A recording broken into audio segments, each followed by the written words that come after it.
también los secretarios de Estado. Los secretarios de Estado son una figura muy importante que está, si queremos, en el primer nivel de la administración, inmediatamente después de los ministros, pero que aunque vienen regulados por la ley del gobierno, la ley no los considera miembros del gobierno. De tal manera que, repito, del gobierno forman únicamente parte los miembros que establece la Constitución, como miembros necesarios presidente y los ministros, como miembros posibles los vicepresidentes, y sin embargo pues los secretarios de Estado vienen regulados en la ley del gobierno, pero no son considerados gobierno. Bien, luego también hay que decir que el gobierno, dentro de su estructura, se puede distinguir cuando actúa en pleno, y el gobierno en pleno es equivalente a lo que llamamos Consejo de Ministros, al menos en la regulación actual, en la cual, como digo, del gobierno solo forman parte el presidente, vicepresidentes en su caso y ministros. Por lo tanto, el gobierno en pleno, el Consejo de Ministros. Pero luego también tiene órganos unipersonales, el presidente por un lado, cada uno de los vicepresidentes, si hubiera varios, y cada uno de los ministros, que pueden actuar como órganos unipersonales del gobierno. Cada uno, como nos dice la Constitución y acabamos de leer, es responsable de su gestión. Incluso existen comisiones delegadas del gobierno donde actúan los ministros, pero no totalmente el Consejo de Ministros, sino comisiones delegadas para asuntos concretos donde algunos de los ministros pueden reunirse y adoptar acuerdos determinados en una materia o en un aspecto concreto. Bien, y en cuanto a su actuación, bueno, pues ya sabemos que va a actuar normalmente como órgano colegiado, pero con preeminencia del presidente, y que eso implica una manera específica de actuar del gobierno. No tenemos, por ejemplo, un diario de sesiones donde sepamos lo que cada uno de los miembros del gobierno opinan o expresan en el Consejo de Ministros, ni, como digo, adoptan sus acuerdos por votación, donde veamos cuál es la mayoría, sino más bien pues los adoptan como un órgano colectivo, pero siempre bajo esa preeminencia del presidente. Y lo que nos queda, eso sí, son las actas del Consejo de Ministros, donde lo que se regula, o lo que se recoge, mejor dicho, son los acuerdos, cada uno de los acuerdos que el Consejo de Ministros vaya a adoptar. Y luego, pues tenemos, según la Constitución y según la ley sobre todo, algunas competencias y funciones que corresponden al Consejo de Ministros en pleno, y otras pues específicas de cada uno de los ministros en su ámbito, y por supuesto otras que son funciones que se encomiendan de una manera unipersonal al presidente. Bien, esto es lo que podemos decir de la actuación del gobierno, que sabemos que se rige por unos parámetros, si queremos, un poco más complejos, un poco más difusos a veces que los de otros órganos, donde hay una, vamos a decir, mayor transparencia, ¿no?, en lo que es ese ámbito de su actuación, aunque por supuesto pues ahora tenemos una regulación de la ley de transparencia que es aplicable al gobierno, pero cuando toma sus acuerdos o decide como Consejo de Ministros, pues seguimos sin tener una constancia, como digo, exacta de las opiniones que cada uno de los miembros pueda expresar. Bien, el siguiente apartado se refiere al estatuto de los miembros del gobierno.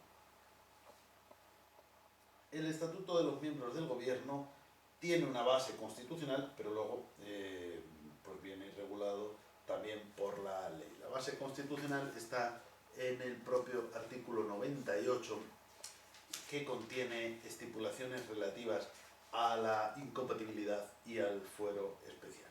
El artículo 98, ahora en su apartado 3, nos dice: los miembros del gobierno no podrán ejercer otras funciones representativas que las propias del mandato parlamentario, ni cualquier otra función pública que no derive de su cargo ni actividad profesional o mercantil alguna. Pero luego el apartado 4 dice: la ley regulará el estatuto e incompatibilidades de los miembros del gobierno.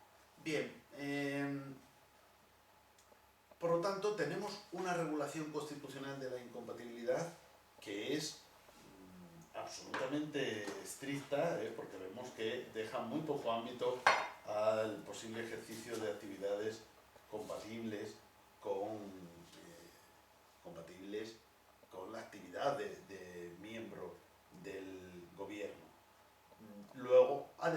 la ley puede ampliarlas, es decir, tiene que respetar, tiene que mantener esas incompatibilidades que están en la Constitución. La ley, bueno, hemos tenido varias leyes después de la Constitución regulando las incompatibilidades de los altos cargos de una manera cada vez más estricta, más completa, más detallada. Actualmente hay que citar la Ley 3/2015 de 30 de marzo, reguladora del ejercicio del alto cargo de la Administración General del Estado.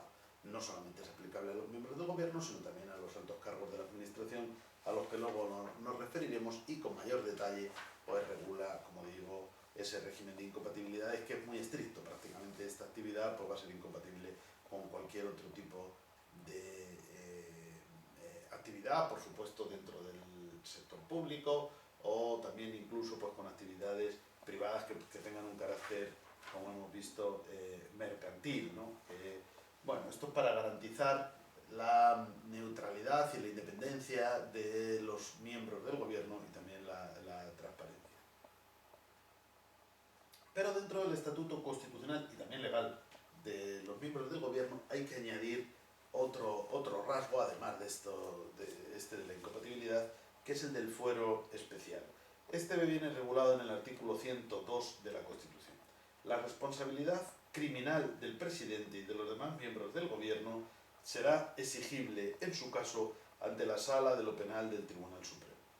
Si la acusación fuere por traición o por cualquier delito contra la seguridad del Estado en el ejercicio de sus funciones, solo podrá ser planteada por iniciativa de la cuarta parte de los miembros del Congreso y con la aprobación de la mayoría absoluta del mismo.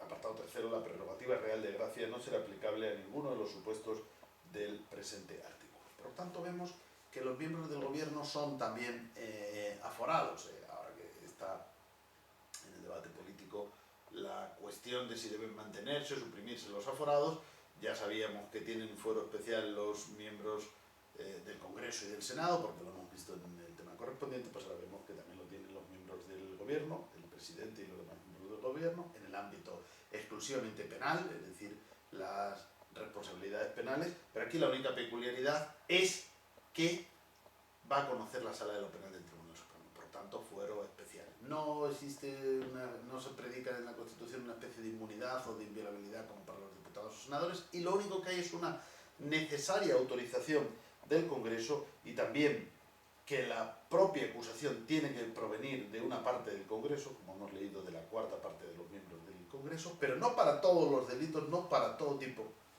de imputación penal, sino exclusivamente para los delitos de traición o delitos contra la seguridad del Estado en el ejercicio de sus funciones. Por lo tanto, como vemos, un fuero especial y solo para determinados delitos una previa autorización que la propia Cámara tiene que otorgar. En este sentido podemos ver la similitud con el suplicatorio de los diputados o senadores, pero no es igual, porque el suplicatorio lo que se incardina dentro de una prerrogativa autónoma, que es la inmunidad, y que impide que se pueda proseguir cualquier tipo de proceso penal contra diputados o senadores, mientras que en el caso de los miembros del gobierno, como estamos viendo, solo son determinados tipos de delitos especialmente graves, traición o delitos contra la seguridad del Estado. Otra cosa, naturalmente, es que algunos miembros del gobierno, a veces la mayoría, son a su vez diputados o senadores. Bien, pues entonces en su condición de diputados o senadores sí les protegería la inmunidad. Como miembros del gobierno solo tenemos esta especialidad.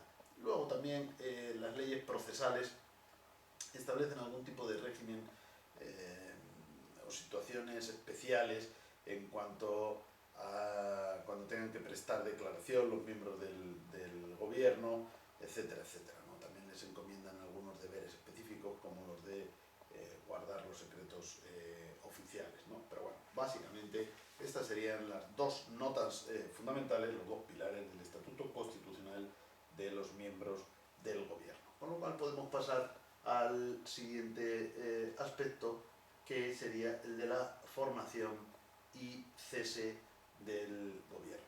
Esta pregunta la vamos a aligerar bastante en la medida en que la parte más importante de la formación del gobierno, que tiene que ver con la investidura del presidente, ya la hemos analizado en la lección anterior, cuando veíamos las relaciones entre el Parlamento y el gobierno, dado que la investidura parlamentaria del presidente es la primera de las notas, la más característica de ese ámbito de relaciones.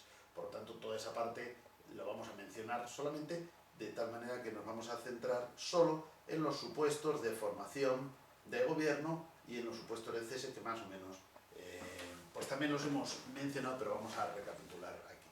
Supuesto de formación. Tenemos un supuesto extraordinario, diferente de la vía general, que es la moción de censura. Esto también lo comentamos en el tema anterior, sabemos cómo se produce y sabemos que la única moción de censura que permite nuestro sistema constitucional es la llamada moción de censura constructiva. Por lo tanto, la moción de censura conlleva un candidato nuevo a presidente de gobierno, y si la moción de censura triunfa, ya tenemos un nuevo presidente del gobierno.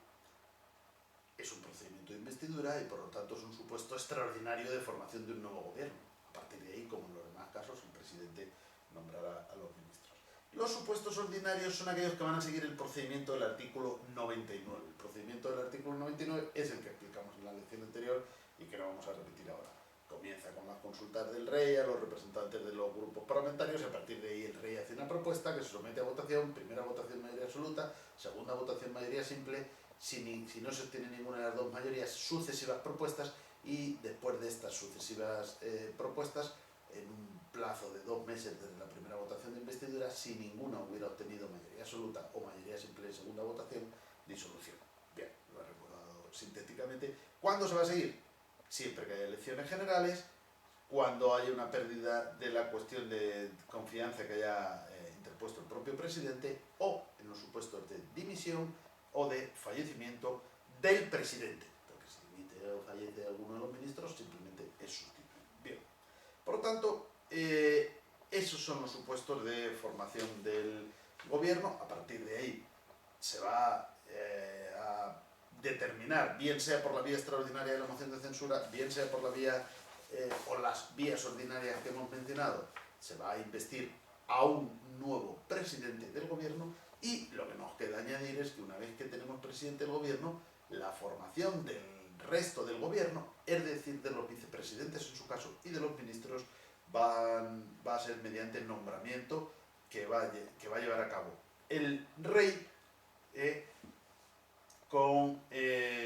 pero que en realidad va a venir como propuesta del propio presidente del gobierno. Por lo tanto, quien va a tomar la decisión de quiénes y de cuántos y de cuáles van a ser los ministerios es el propio presidente del gobierno. El nombramiento lo llevará a cabo el rey. Una vez que el presidente del gobierno nombra a los miembros de su gobierno, pues ya tenemos el gobierno compuesto. A partir de ahí habrá altos cargos de la administración, a los que nos vamos a referir un poco más adelante, que van a ser elegidos o que van a ser investidos bien por el propio presidente, por el gobierno, por los ministros, etcétera, etcétera. Son los que se llaman cargos de designación directa o de libre designación por parte del propio gobierno, pero ya no forman parte del gobierno, sino de la administración. Bien. Esos son, naturalmente, los miembros, o sea, los supuestos de formación del gobierno. Bueno, no se me ha olvidado decir porque lo vimos en la lección anterior, pero recuerdo, el nombramiento del presidente lo hace el rey con el refrendo del presidente del Congreso. El nombramiento de los ministros, como ya acabamos de decir, lo va a hacer el rey con el refrendo del presidente del gobierno, que es, en definitiva, quien va a adoptar la decisión de quiénes, de cuántos van a ser los ministros y los distintos ministerios. Pasaríamos, por lo tanto, al cese. ¿Cuándo cesa el gobierno? Bueno, pues ya sabemos que va a cesar a continuación de cuando se celebran elecciones generales, si bien desde la convocatoria, perdón, desde la celebración de las elecciones generales, el gobierno va a seguir en funciones, como en todos los demás supuestos que estamos analizando en los que no hay una sucesión automática. El gobierno cesante se mantiene en funciones. Entonces tenemos el supuesto de elecciones generales, el supuesto de pérdida de confianza parlamentaria a través de la cuestión de confianza, a través de la moción de censura, pero en este caso la propia moción lleva un nuevo presidente y por lo tanto no va a haber ahí un periodo de gobierno en funciones, y también va a cesar por causas que afectan al presidente, como es la dimisión o el fallecimiento, como antes hemos mencionado. Por lo tanto, normalmente los mismos supuestos de nombramiento pues son supuestos de cese del gobierno anterior. También hay que añadir los que hemos mencionado antes en la Constitución, que aparecen en el 102, apartado 2, de la acusación por traición o delito contra la seguridad del Estado, cuando se exija al presidente, cuando se exige a cualquiera de los miembros del gobierno, pues implicará el cese o dimisión de estos, de los ministros, de que se trate. Pero si es para el presidente, implicará el cese de todo el gobierno. Podemos decir de una manera muy sencilla, todo el gobierno depende del presidente. Si cae el presidente, cae todo el gobierno. Si cae cada uno de los ministros, estos son relevados de una manera autónoma. Bien, el gobierno en funciones, o sea, el gobierno que cesa continúa en funciones hasta la elección de un nuevo gobierno. En el caso de la moción de censura, ya sabemos que no que va a implicar automáticamente la sustitución, pero en otros casos, como bien conocemos, pues no es así. De hecho, incluso se puede dar el caso, como se ha producido o se produjo en España a lo largo del año 2016, de hecho desde diciembre de 2015 que hubo elecciones generales, tras esas elecciones el Congreso no fue capaz de formar gobierno y se produjo la disolución automática que ya conocemos del artículo 99. Hubo nuevas elecciones generales y hasta que, ahí ya sí, en una segunda propuesta del rey, el Congreso invistió al nuevo presidente del gobierno, todo ese periodo anterior, que fue casi de un año, de cerca de 9 meses, el gobierno estuvo en funciones, ¿no? Porque lo que se trata es de evitar esos vacíos de poder. Bien, eso en lo relativo a la formación y cese del gobierno. En cuanto a la figura del presidente del gobierno,